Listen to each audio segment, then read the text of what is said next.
when you've dealt with a narcissistic individual for long enough, they train you, they silence you, they train you to suppress your emotions, to no longer set any form of boundaries with them, to seek that validation from them, to accept all the blame for their behaviour.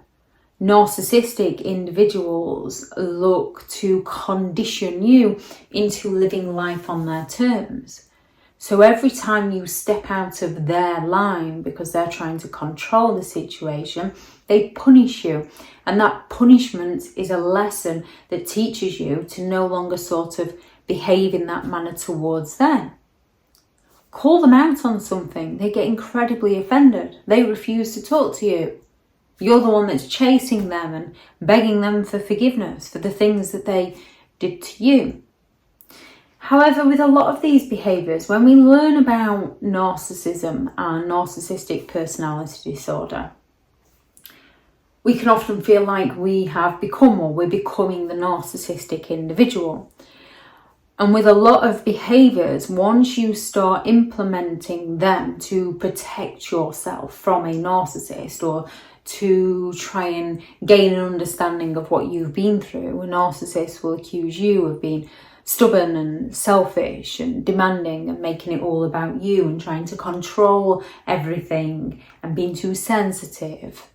That projection of who they are as a person. And that's who they want you to believe you are as a person, so they can paint you out to be the toxic one. When it comes to narcissistic individuals, in the beginning, you might very well stand up for yourself and then you get punished. So you stop standing up for yourself. You begin to walk on eggshells out of fear of repercussions if you don't. And the second you do begin to learn to start standing up for yourself again, which is something we do need to do in the world, it can seem narcissistic. It can appear confrontational because narcissistic individuals are very confrontational people.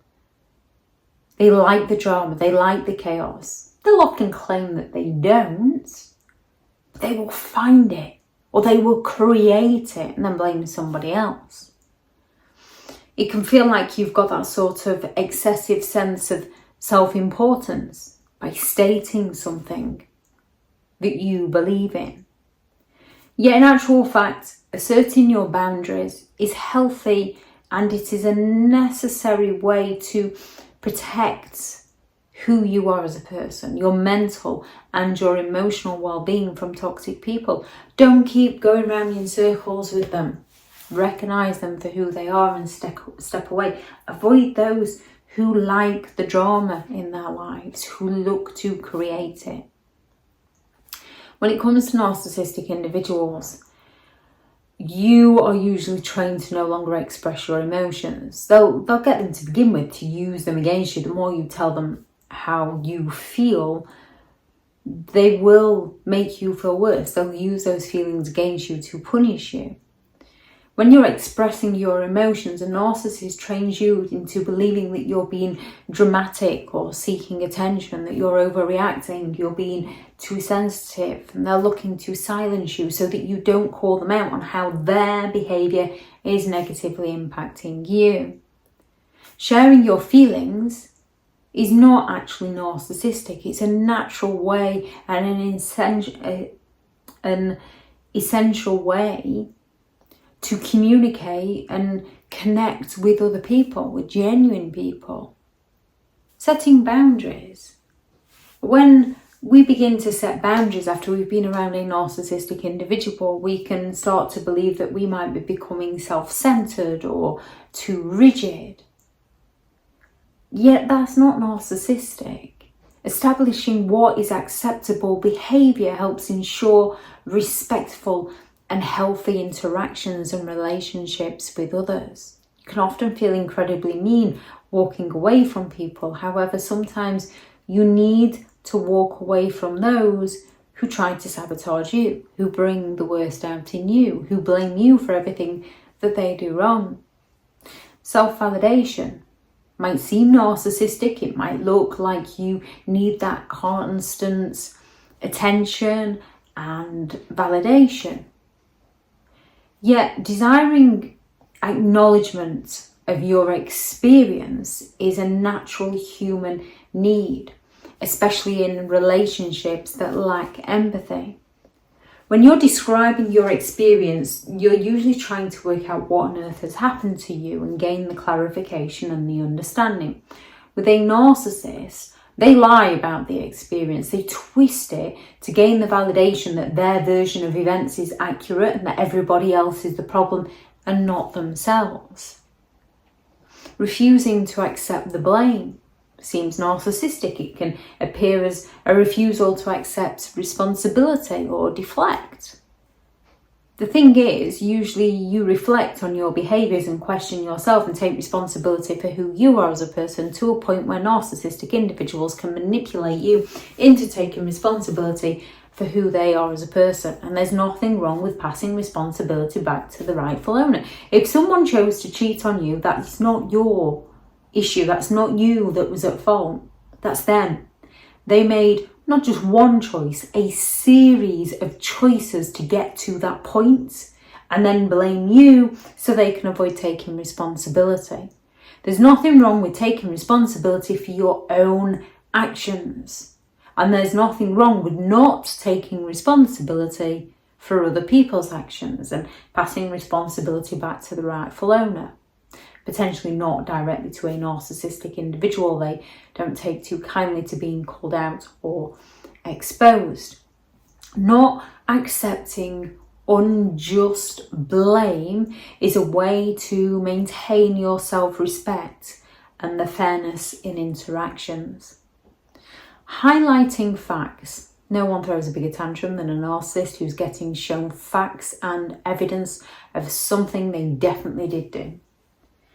Now, when it comes to highlighting facts, it can seem narcissistic. It might seem like it's an attempt to always be right or dominate the conversation, because that's what narcissistic individuals do.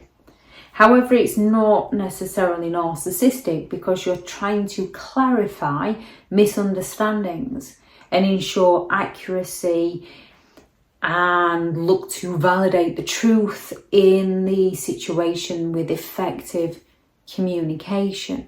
Narcissists use everyday behaviours and twist them to their advantage, so you end up feeling like you're the narcissistic one.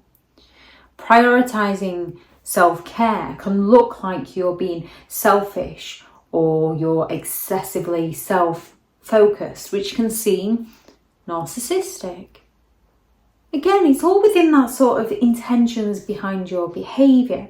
Taking care of your mental and emotional health so that you can be at your best for those around you and for you is crucial for your overall well-being. And it's not selfish. A narcissist, whenever they're not being put first in anything and everything that you do, they want you to believe that you're being selfish, so you drop who you are as a person to serve who they are as a person. If anyone has any thoughts on this video, please do add those into the comments for people reading through. Thank you very much to all the returning subscribers and your continued support with the channel. It's greatly appreciated. If you are new to the channel, I'm Elizabeth Shaw. This channel is all about narcissistic behaviour to give you more understanding of the people you might be dealing with within your life, how to handle yourself around those people if you cannot go no contact, and different methods to find what works for you to help you understand and overcome narcissistic and emotional abuse. If you do find the information helpful on the channel, please do subscribe.